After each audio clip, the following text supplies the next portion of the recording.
How to rename video file on your iPhone device. Go to your gallery and open any kind of video. Suppose I want to edit this video username. Current username is image hash 9078.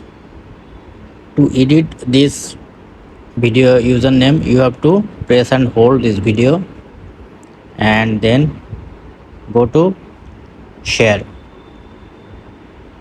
and then scroll down and save to file. You have to save this video on your file. Press on save to file and you can rename it from here. Suppose I am set to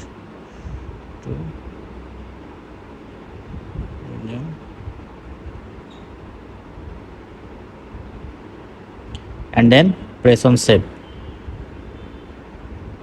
And now you have to go file to check this.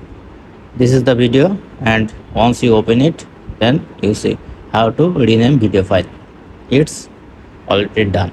This is how you can easily rename video file on your iPhone or iPad device. If video helpful, please thumbs up, and if you have any question, feel free to ask in comment section below.